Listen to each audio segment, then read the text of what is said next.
Now let's continue. My next article, next concept is a very interesting, a very revolutionary development, not only in this chapter, but it was a revolutionary development in physics. The contribution was made by de Broglie. My next article is de Broglie concept of dual nature of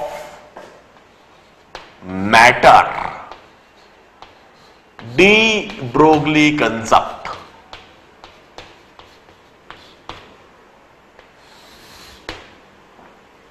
Of dual nature of matter.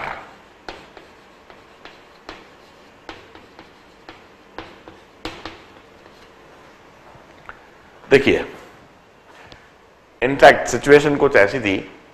This Niels Bohr and Albert Einstein and de Broglie, these three scientists, these three physicists were in communication. They used to be good friends. They keep on talking, they keep on meeting, and they keep on discussing and sharing their thoughts. They keep on sharing the development, whatever they feel about the matter, about the atom, about physics. ये लोग प्रायः मिलते जुलते रहते थे और एक दूसरे के मन की बात भी बताते रहते थे और क्या क्या डेवलपमेंट चल रहा है वो बताते रहते थे.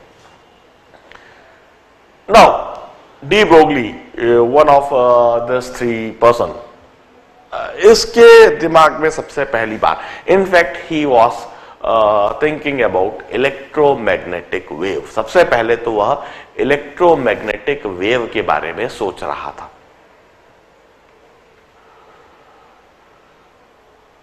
उसने इलेक्ट्रोमैग्नेटिक वेव के बारे में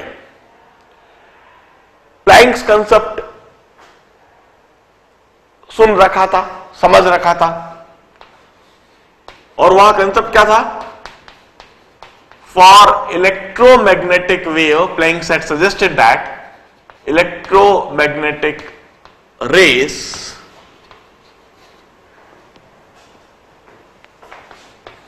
Planck's theory जो थी, Planck's quantum theory says, जो प्लैंक की क्वांटम थ्योरी थी, it says that energy of photon of electromagnetic waves is given by E is equal to h nu or hc by lambda. This was a well-known concept at the time. For electromagnetic rays, Planck had suggested that electromagnetic rays transmit energy in quantums, in packets, in bundles. Each of those quantums should be called photon, and energy of each photon could be given by E is equal to h nu or hc by lambda. Energy of photon is directly proportional to frequency and inversely proportional to wavelength. Here h is Planck's constant. Now, what do this Planck's equation suggest us? हम कहते हैं this wavelength or this frequency, this term are conceptualized for waves. ये जो wavelength है और ये जो frequency है, ये जो टर्म है, यह हम वेव्स के लिए कंसेप्चुलाइज करते हैं. It imply that electromagnetic rays have wave nature.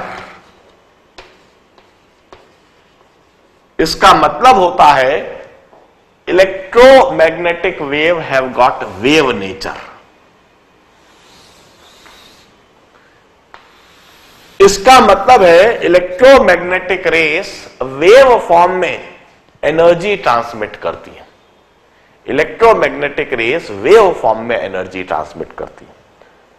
उस समय दो थॉट्स चलते थे, एक तो पार्टिकल नेचर और एक वेव नेचर. हम कहते थे एनर्जी दो तरीके से ट्रांसमिट हो सकती है। फॉर एग्जाम्पल, यदि मैं कोई पार्टिकल लूं और इस पार्टिकल को थ्रो करूं, मैं इस पार्टिकल में कुछ एनर्जी डाल रहा हूं और वह एनर्जी इस पार्टिकल के अंदर काइनेटिक एनर्जी के रूप में डाल रहा हूं और काइनेटिक एनर्जी लेकर यह पार्टिकल इस बोर्ड से टकरा रहा है। टकराते समय यह पार्टिकल अपनी कुछ एनर्जी बोर्ड को देगा। मैंने इस समय इस पार्टिकल में जो एनर्जी डाली, हम कहते हैं this energy is transmitted in the form of kinetic energy, और वो एक पार्टिकल के पास में स्टोर्ड है। मैं एक और तरीके से एनर्जी को ट्रांसमिट करता हूं। मैं इस बोर्ड को इस तरह से हिट करता हूं, ये बोर्ड वाइब्रेट करने लगता है और वाइब्रेट करते हुए एनर्जी बोर्ड के चारों तरफ फैल जाती है। इस तरीके से जो एनर्जी फैल रही है वो वेव फॉर्म में फैल रही है। तो एनर्जी प्रोपोगेट करने के दो तरीके हो सकते हैं। एनर्जी प्रोपोगेट पार्टिकल के थ्रू भी करी जा सकती है, एनर्जी प्रोपोगेट वेव के थ्रू भी करी जा सकती है। किसी भी चीज का पार्टिकल नेचर हो सकता है या वेव नेचर हो सकता है। तो यह जो प्लैंक्स ने इलेक्ट्रोमैग्नेटिक रे के लिए कहा energy equal to H nu और hc बाय लैम्डा, इसका मतलब हम इलेक्ट्रोमैग्नेटिक रे का कुछ वेवलेंथ कह रहे हैं, कुछ फ्रीक्वेंसी कह रहे हैं, और वेवलेंथ और फ्रीक्वेंसी हमेशा किसी वेव की ही होती है। इसका मतलब हम इलेक्ट्रोमैग्नेटिक रेस का वेव नेचर बोल रहे हैं। इसका मतलब हम कहना चाह रहे हैं कि इलेक्ट्रोमैग्नेटिक रेस वेव के रूप में एनर्जी ट्रांसमिट करती है। Now Einstein concept says that Einstein theory of relativity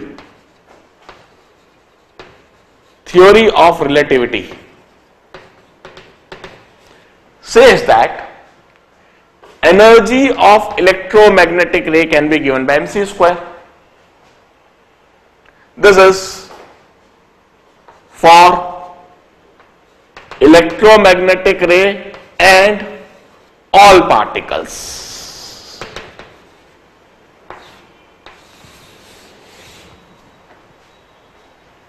This is for electromagnetic ray and all particle. अब प्लैंक्स का कहना था कि इलेक्ट्रोमैग्नेटिक रे के पास एनर्जी एच न्यू, और आइंस्टाइन का कहना था इलेक्ट्रोमैग्नेटिक रे के पास में energy MC square. D Broglie ने कहा कि इलेक्ट्रोमैग्नेटिक रे के पास में जो एनर्जी होनी चाहिए वो तो फिक्स है। प्लैंक्स के द्वारा कही गई एनर्जी एच न्यू और H C by lambda, that should be equal to the energy as suggested by Einstein. Einstein ने एनर्जी कही एमसी स्क्वायर, प्लैंक्स ने एनर्जी कही एच सी बाय लैम्डा। वो दोनों ही यह कह रहे हैं कि यह एनर्जी इलेक्ट्रोमैग्नेटिक रेस की है, फोटॉन्स की है। So, for electromagnetic ray, energy which is equal to h nu or hc by lambda must be equal to mc square. So, I can write hc by lambda is equal to mc square, और एक c और एक c काट सकता हूं, means m into c is equal to h upon lambda. Now, m into c, m is mass of photon and c is velocity of photon. Mass into velocity, this is momentum of photon is equal to h upon lambda. Momentum is denoted by p, h is equal to h upon lambda. D Broglie ने सबसे पहले यह equation electromagnetic rays के लिए लिखी। For electromagnetic race सबसे पहले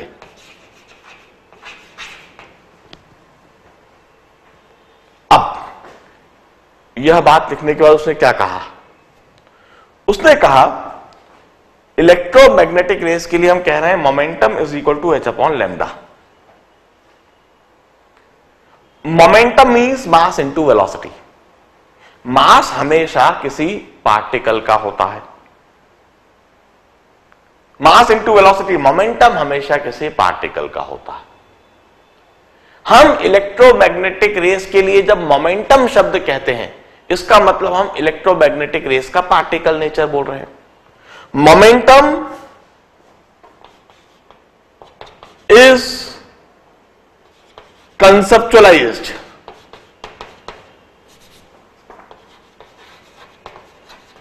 for any particle. Momentum किसी पार्टिकल के लिए ही कंसेप्चुलाइज करा जा सकता है.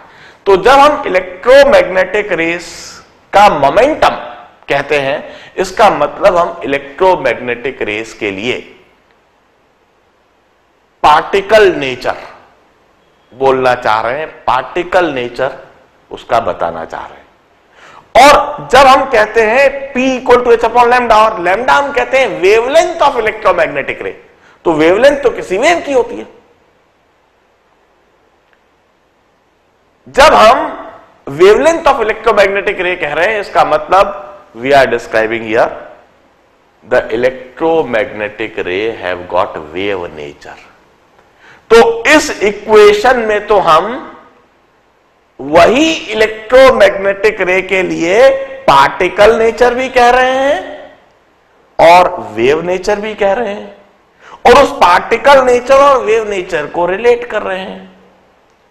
डी ब्रोगली ने यह इक्वेशन सजेस्ट करी, we call it de Broglie equation. De Broglie equation for electromagnetic rays,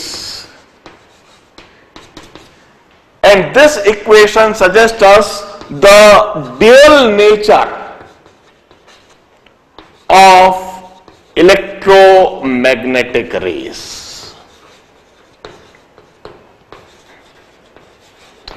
Both particle as well as wave nature, both particle as well as wave nature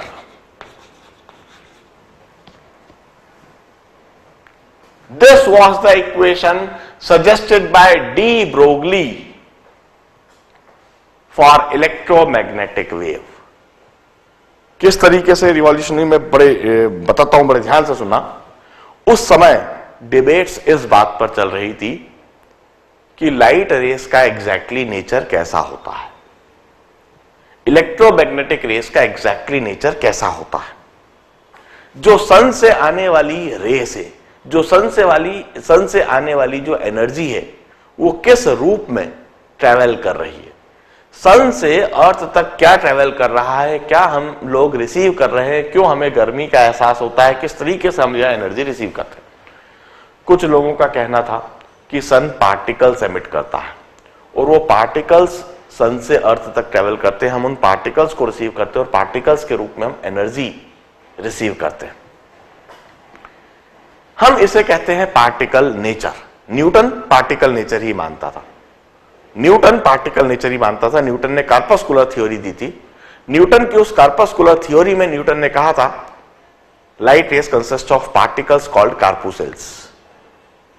Any light source emit corpuscles. Any light source emit particles. These particles are energy carrier. These particles propagate. These particles travels. These particles transmit energy. सन भी particles emit कर रहा है, सन भी corpuscles emit कर रहा है, सन भी corpuscles के रूप में एनर्जी रेडिएट कर रहा है और वही एनर्जी सन से अर्थ तक ट्रेवल कर रही है, वही पार्टिकल्स हम रिसीव कर रहे हैं और उन्हीं पार्टिकल्स के माध्यम से हम एनर्जी रिसीव करते हैं. This was particle nature. This was the thought suggested by Newton. और न्यूटन का यह थॉट किसी को समझ में नहीं आ रहा था, पच नहीं रहा था, ये फेल हो गया था. इससे कई चीजें एक्सप्लेन नहीं हो पा रही थी. पार्टिकल नेचर रिजेक्ट कर दिया गया था कि नहीं हो सकता, ऐसा नहीं हो सकता कि ये पार्टिकल एमिट कर रहा है. यदि पार्टिकल एमिट करते जाएगा तो हर लाइट से उसका वजन ही कम होता जाएगा, ऐसा नहीं हो सकता. तो किसी को पार्टिकल नेचर समझ में नहीं आ रहा था. उसी दौरान हाइजन ने भी वेव नेचर सजेस्ट करा. उसने कहा कि light rays possess wave nature. Sun is radiating waves. This waves are the energy carrier. Waves सन से लेकर अर्थ तक ट्रेवल कर रही है. जैसे पानी में लहरें होती हैं, जैसे पानी में वेव्स होती है और वो एनर्जी ट्रांसमिट करती चली जाती है, इसी तरह से सन वेव्स एमिट कर रहा है और ये वेव्स ही एनर्जी सन से यहां तक लेकर आ रही है. हम वेव्स रिसीव करते हैं. This waves are the energy carrier. Huygens ने वेव थ्योरी सजेस्ट कर रखी थी, मगर खास बात वो वेव थ्योरी भी पूरी तरह से डाइजेस्ट नहीं हो रही थी, हजम नहीं हो रही थी, समझ में नहीं आ रही थी, उससे भी कई बातें एक्सप्लेन नहीं हो पा रही थी। तो न तो पार्टिकल थ्योरी समझ में आ रही थी पूरी तरह से सही, न ही वेव थ्योरी समझ में आ रही थी। और ये एक कंफ्यूजन से एक बड़ा डिलेमा बना हुआ था। इस कंफ्यूजन और डिलेमा वाली सिचुएशन में डी ब्रोगली ने यह एक नया थॉट दिया। वो नया थॉट का आधार यह था, उसने कहा कि according to Planck's electromagnetic rays possess energy equal to h nu, and according to Einstein electromagnetic rays possess energy equal to mc square। Einstein के द्वारा दी गई एनर्जी और प्लैंक्स के द्वारा दी गई एनर्जी दोनों बराबर होनी चाहिए, क्योंकि दोनों ही एनर्जी एक ही बात की बोल रहे हैं, दोनों ही एनर्जी इलेक्ट्रोमैग्नेटिक रेस की बोल रहे हैं, उसमें फोटॉन्स की बोल रहे हैं। तो इन दोनों एनर्जी को इक्वेट करा जा सकता है। यदि इन दोनों एनर्जी को इक्वेट कर दें तो हम यह लिख सकते हैं mc equal to h upon lambda. mc is momentum of photon, h upon lambda is also for photon. अब जब हम मोमेंटम ऑफ फोटोन बोल रहे हैं तो मोमेंटम तो हमेशा किसी पार्टिकल का होता है, इसका मतलब हम फोटोन का पार्टिकल नेचर बोलना चाह रहे हैं। और जब हम h अपॉन लैम्डा फोटोन बोल रहे हैं तो लैम्डा तो हमेशा किसी वेव का होता है, इसका मतलब हम फोटोन का वेव नेचर बोल रहे हैं। तो मतलब इस एक ही इक्वेशन में हम एक ही इलेक्ट्रोमैग्नेटिक रेस के लिए, हम एक ही फोटोन के लिए उसका मोमेंटम भी बोल रहे हैं और उसका वेवलेंथ भी बोल रहे हैं। इसका मतलब हम फोटोन के लिए पार्टिकल नेचर भी बोल रहे हैं और इसका मतलब हम फोटोन के लिए वेव नेचर भी बोल रहे हैं। इसका मतलब फोटोन का या इलेक्ट्रोमैग्नेटिक रेस का ड्यूअल नेचर होता है, dual nature. That photon possess particle nature as well as wave nature. This equation suggests us the dual nature of electromagnetic rays.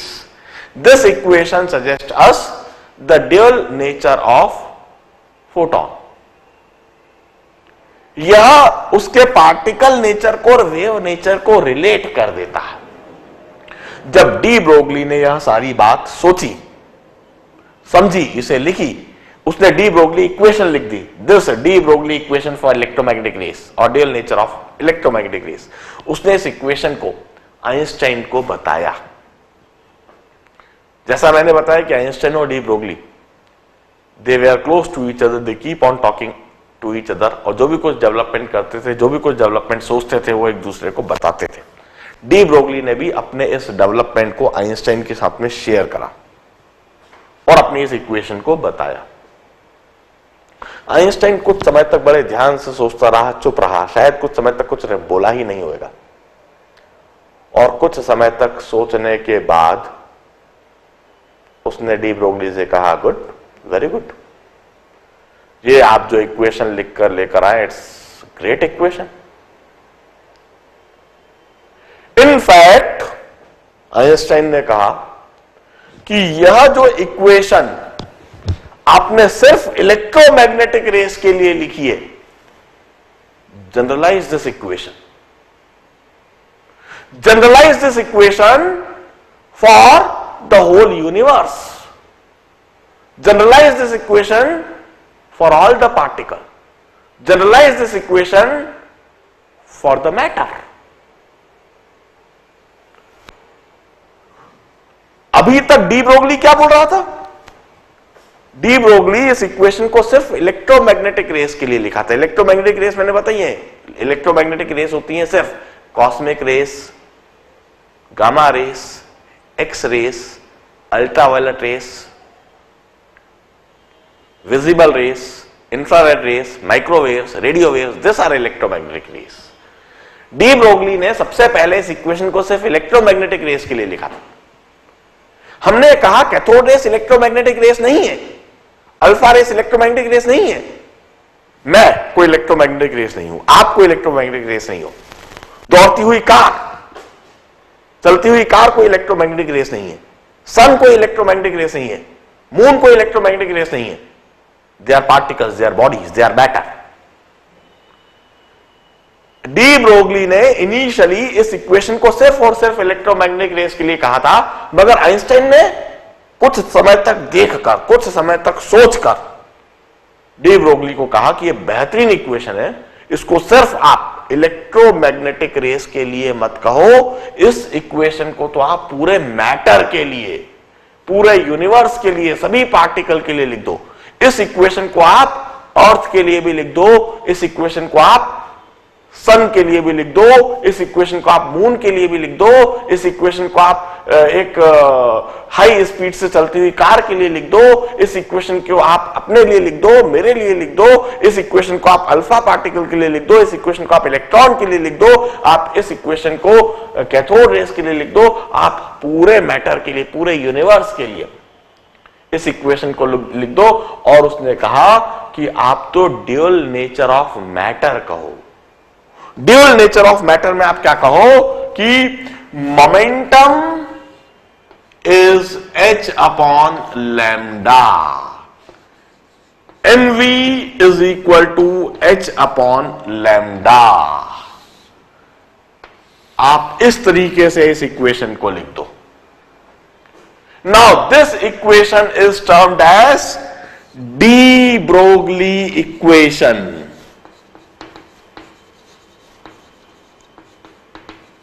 of dual nature of matter or universe। ऐसा उसने क्यों कहा, किस लिए कहा, काहे को कहा, मैं भी समझाता हूं। आइंस्टाइन बहुत ही समझदार व्यक्ति था। He have got IQ in the range of 160 और 170, जबरदस्त। और वो बहुत दूर दूर की बात बहुत छोटे से समय में, बड़े कम समय में समझ जाता था। बिना कुछ लिखे, बिना कुछ पढ़े दूर दूर की बात सोच लेता था। क्या सोचा मैं यह बताऊंगा। सबसे पहले आइंस्टाइन के सजेशन पर डी ब्रोगली ने अपनी इस इक्वेशन में परिवर्तन कर दिया। उसने जो इक्वेशन सिर्फ इलेक्ट्रोमैग्नेटिक रेस के लिए लिखी थी, उसको पूरे यूनिवर्स के लिए कह दिया। उसने कहा each and every body, each and every particle, each and everything in this universe possess dual nature. इस यूनिवर्स में हर एक बॉडी, हर एक पार्टिकल के पास ड्यूअल नेचर होता है। इसका मतलब हर एक के पास पार्टिकल नेचर भी होता है और हर एक के पास वेव नेचर भी होता है। मतलब इस यूनिवर्स में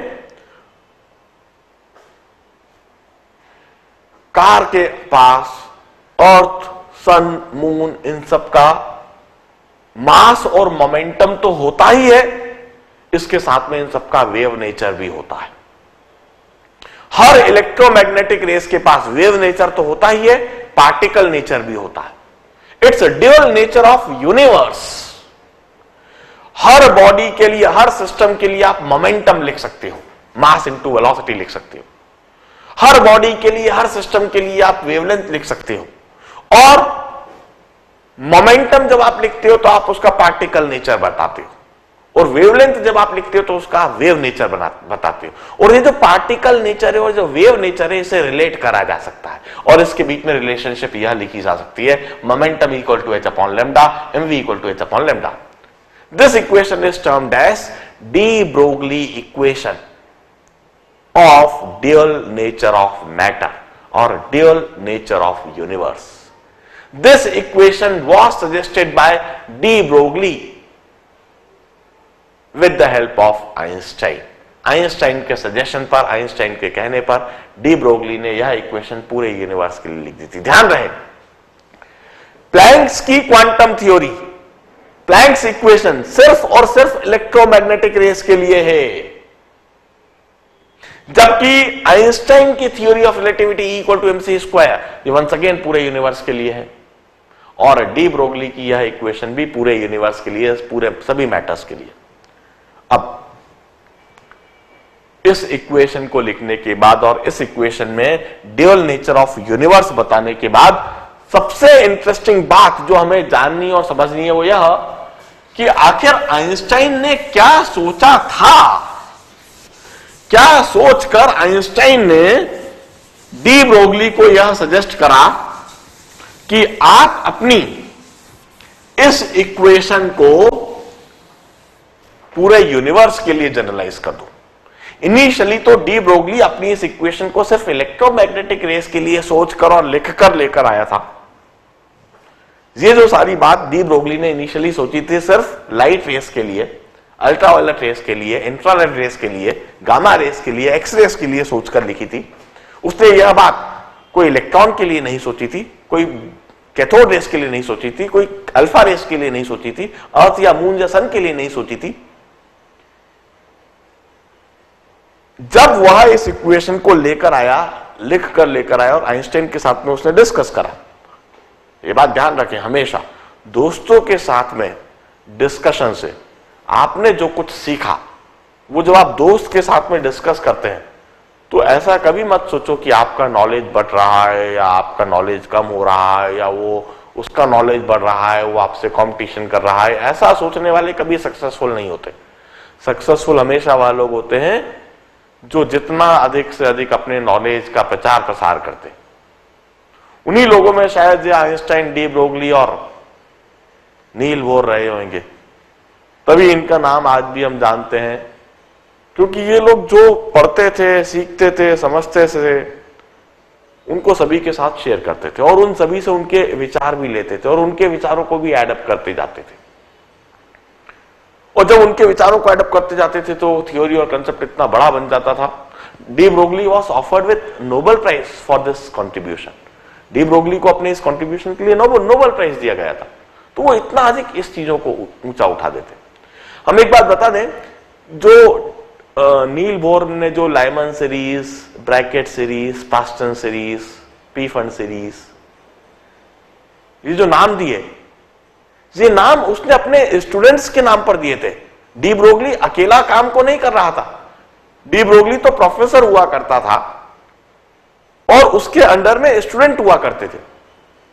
तो वो जो कुछ पढ़ता था, करता था, तो उन स्टूडेंट्स को ही बताता था और उनसे उनकी मदद लेता था, उनसे उनके फीडबैक लेता था और उनसे भी काम को करने के लिए कहता था। और वो जो स्टूडेंट काम कर करके लेकर आते थे, तो चूंकि उन स्टूडेंट्स ने भी कंट्रीब्यूशन दिया था, तो उनने हर एक स्टूडेंट के नाम पर एक एक सीरीज का नाम दे दिया। लाइमन उसका कोई स्टूडेंट होता था, बाल्मर उसका कोई स्टूडेंट होता था, पास्टन, ब्रैकेट, ये सब उनके स्टूडेंट होते थे। तो ये सब लोग जो कुछ सीखते थे, समझते थे, वो आसपास में जो थे उनके साथ शेयर करते थे। जो नॉलेजेबल लोग थे, जो उनके स्टूडेंट होते थे, जो उनके फ्रेंड्स होते थे, जो कोलीग प्रोफेसर होते थे, उनके साथ में शेयर करते थे। तो यही चीज जब डी ब्रोगली ने आइंस्टाइन के साथ में शेयर करी, तो आइंस्टाइन ने क्या सोचा, हम इसको बताते हैं। देखिए, उस समय मैंने आपको बताया, डी ब्रोगली ने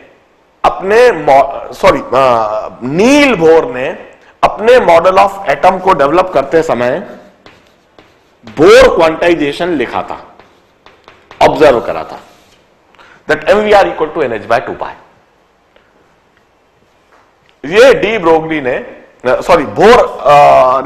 बोर क्वांटाइजेशन ने ऑब्जर्व करा था। This is called Bohr quantisation. मैंने यह भी बताया था कि बोर को उस समय यह बात कभी समझ में नहीं आई थी कि आखिर ऐसा क्यों होता है। बोर को उस समय कभी भी यह बात समझ में नहीं आई थी। बस उसने इस बात को ऑब्जर्व करा, उसने मास ऑफ इलेक्ट्रॉन देखा, उसने वेलोसिटी ऑफ इलेक्ट्रॉन देखा, उसने रेडियस ऑफ ऑर्बिट देखा, और जब MVR करा तो MVR का प्रोडक्ट उसने हमेशा पाया इट्स NH/2π।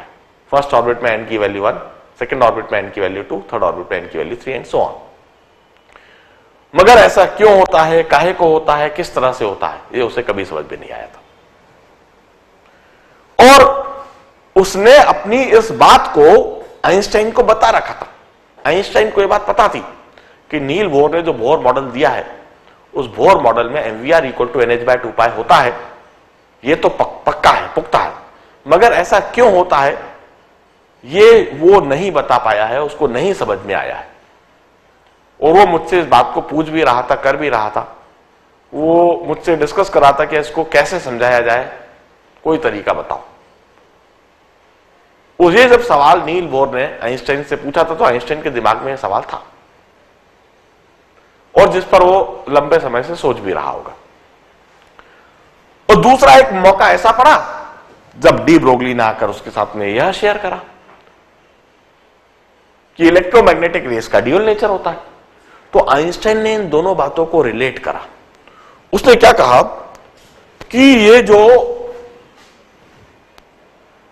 नील बोर ने जो मॉडल ऑफ एटम सजेस्ट करा है,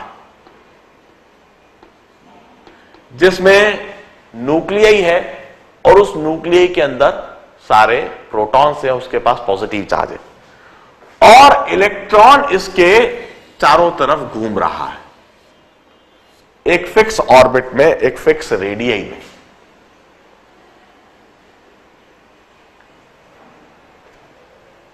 ये इलेक्ट्रॉन इस ऑर्बिट, इस रेडियई के ना ऊपर जाता है ना नीचे जाता है, फिक्स इसी ऑर्बिट में घूमता रहता है। अब आइंस्टाइन ने सोचा यदि हम इस इलेक्ट्रॉन का भी वेव नेचर मान लें, पार्टिकल नेचर तो हम जानते ही हैं, हम ये बात जानते हैं कि इस इलेक्ट्रॉन के पास मास होता है, इस इलेक्ट्रॉन के पास वेलोसिटी होती है, मास और वेलोसिटी के होने से इसके पास मोमेंटम होता है। मगर यदि हम इस इलेक्ट्रॉन का वेव नेचर भी मान लें, हम यह सोचें कि इस इलेक्ट्रॉन के पास किसी तरह से कोई वेव नेचर है और जब यह आगे बढ़ रहा है तो किसी तरह की कोई वेव बनाते हुए भी चल रहा है और यह वेव नेचर जब वो इधर से आगे बढ़ा तब भी एक वेव बनाई और जब दोबारा इस जगह पर आया तब भी वह वेव बना रहा है। यदि हम इस इलेक्ट्रॉन का इस तरह से वेव नेचर मान लें और यह कहें कि जब भी इलेक्ट्रॉन अपने इस रास्ते से पास होता है तो हमेशा एक वेव जनरेट करते हुए, वेव बनाते हुए चलता है और जब पहली बार पास हुआ तब वेव बना रहा है, जब दूसरी बार पास हुआ तब भी वेव बना रहा है, दोनों वेव इस तरह से बन जानी चाहिए, एक दूसरे के साथ बिल्कुल मिल जानी चाहिए। ये एक दूसरे के साथ कंस्ट्रक्टिवली इंटरफियर कर जानी चाहिए, एक दूसरे के साथ कंस्ट्रक्टिवली सुपर इंपोज होनी चाहिए, तभी यह इलेक्ट्रॉन अपने इस पाथ में सक्सेसफुली घूमता रहेगा। ये इससे ना ऊपर जाएगा ना नीचे जाएगा। यदि हम ऐसा मान लें तो देखिए हम क्या कहेंगे, यदि यह रेडियस आर है, यदि यह रेडियस आर है तो इस इलेक्ट्रॉन के द्वारा ट्रेवल्ड जो डिस्टेंस है, that travelled distance L would be equal to 2 pi r. This traveled distance would be equal to 2 pi r, the total circumference of the circular path, and इसमें एक wave, दो wave, तीन wave, चार wave और इस तरह से कुछ n वेव्स होना चाहिए, n इंटू लैम्डा होना चाहिए, ऐसा होना चाहिए। और अभी अभी डी ब्रोगली जैसा कहता है, यदि मैं इस इलेक्ट्रॉन का वेव नेचर मानता हूं तो उस वेव नेचर को मैं अकॉर्डिंग टू डी ब्रोगली मैं इस तरह से भी लिख सकता हूं। According to de Broglie, momentum of this electron which is equal to mv is equal to h upon lambda, ऐसा होना चाहिए।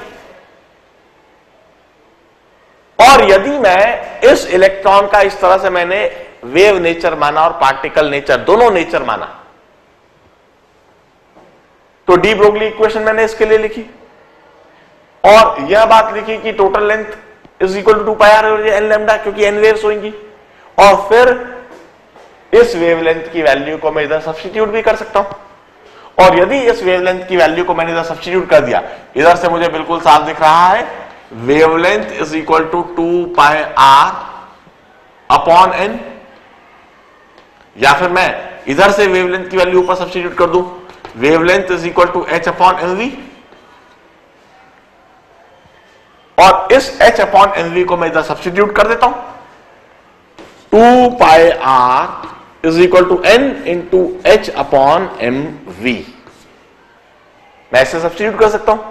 और यदि मैंने इस तरह सब्स्टिट्यूट कर दिया तो देखिए mv ऊपर आ गया R equal to NH upon 2π।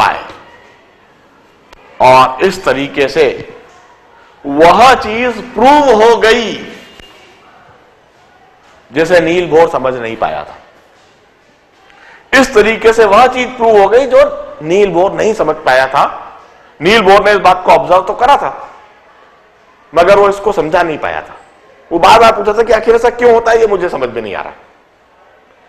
और वो इस सवाल को मेरे पास लेकर आया था, और उसके सवाल का जवाब दिया जा सकता है, मगर इस सवाल का जवाब देने के लिए जो जरूरी बात है वो क्या है कि ये जो डी ब्रोगली सिर्फ इलेक्ट्रोमैग्नेटिक रेस के लिए लिखकर आया है, ये जो इक्वेशन जो डी ब्रोगली सिर्फ इलेक्ट्रोमैग्नेटिक रेस के लिए कहता है, इसी इक्वेशन को यदि हम इलेक्ट्रॉन के लिए लगता हुआ मान ले, इलेक्ट्रॉन जो इलेक्ट्रोमैग्नेटिक रेस नहीं है, जो एक पार्टिकल है, जो एक फंडामेंटल पार्टिकल है, इस फंडामेंटल पार्टिकल के लिए यदि हम डी ब्रोगली इक्वेशन को लगता हुआ मान ले और हम उस इक्वेशन को लगा दें, तो हम इसे इधर प्रूव कर लेते हैं।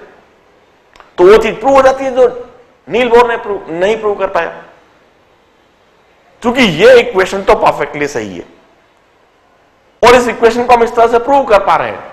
इसका मतलब इलेक्ट्रॉन के पास वाकई में ड्यूल नेचर होता है। इसका मतलब इलेक्ट्रॉन का पार्टिकल नेचर तो है ही, साथ में उसका वेव नेचर भी होना चाहिए। और यदि वेव नेचर मान लिया जाए तो कई सारी चीजें हम समझा पाते हैं। फिर उसने सोचा कि इसी तरह से हम ये भी सोच सकते हैं कि अर्थ सन के चारों तरफ जो फिक्स पाथ में घूम रही है, उसको भी हम इस तरह से समझा सकते हैं। मतलब अर्थ का भी पार्टिकल नेचर तो है ही, साथ में वेव नेचर भी है। इसी तरह से मून अर्थ के चारों तरफ घूम रहा है और एक फिक्स रेडियस में, फिक्स पाथ में, इनफाइनाइट टाइम से, अनंत काल से मून अर्थ के चारों तरफ घूम रहा है, न तो दूर जाता है न पास आता है। यदि वो फिक्स पाथ में, फिक्स रेडियस में घूम रहा है और उसके उस मोशन को भी हम समझा सकते हैं इसी तरीके से। और इस तरीके से उसको समझाने के लिए हमें क्या मानना होगा कि मून का पार्टिकल नेचर तो है ही, साथ में उसका वेव नेचर भी है। मून का यदि हम वेव नेचर भी मान लें तो हम इस तरीके से समझा सकते हैं।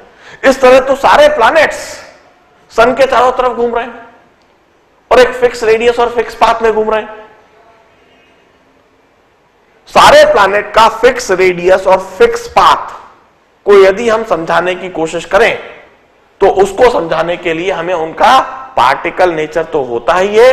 यदि हमको उनका वेव नेचर भी मान ले और वेव नेचर मान के हम इस इक्वेशन को लगा दें तो हम सभी प्लैनेट के फिक्स ऑर्बिट और फिक्स रेडियस को एक्सप्लेन कर सकते हैं। इस तरह से वो सन के चारों तरफ घूम रहा है। अब यदि यह इक्वेशन इलेक्ट्रोमैग्नेटिक रेस के लिए भी अप्लाई करती है जैसा डी ब्रोगली कहता है, यदि यह इक्वेशन इलेक्ट्रॉन के लिए भी अप्लाई करती है जैसा कि अभी अभी हमने समझा, यदि यह इक्वेशन मून के लिए भी अप्लाई करती है, अर्थ के लिए भी अप्लाई करती है, सभी प्लैनेट के लिए अप्लाई करती है, तो फिर इस इक्वेशन को पूरी तरह से जनरलाइज ही कर दिया जाए ना। तब तो फिर इस इक्वेशन को कहा जाए it's dual nature of universe, it's dual nature of matter. और फिर इस इक्वेशन को कहा जाए D Broglie equation for dual nature of universe. इस तरीके से आइंस्टाइन ने डी ब्रोगली से कहा कि इस इक्वेशन को पूरे यूनिवर्स के लिए कह दो।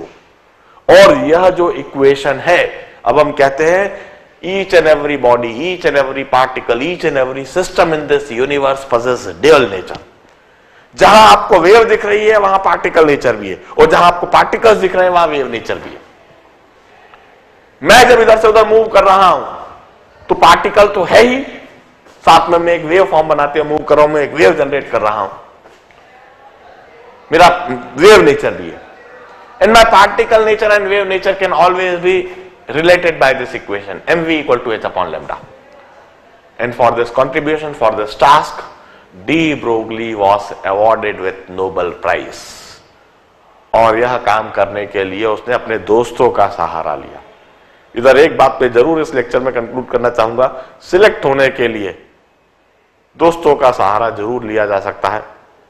खूब अच्छे अच्छे दोस्त बनाए जाएं जो एक जैसी बातचीत करते हैं, कंस्ट्रक्टिव बातचीत करते हैं, एक दूसरे को पढ़ाई में खूब मदद करते हैं, डाउट डिस्कशन करते हैं, थ्योरी और कंसेप्ट का डिस्कशन करते हैं।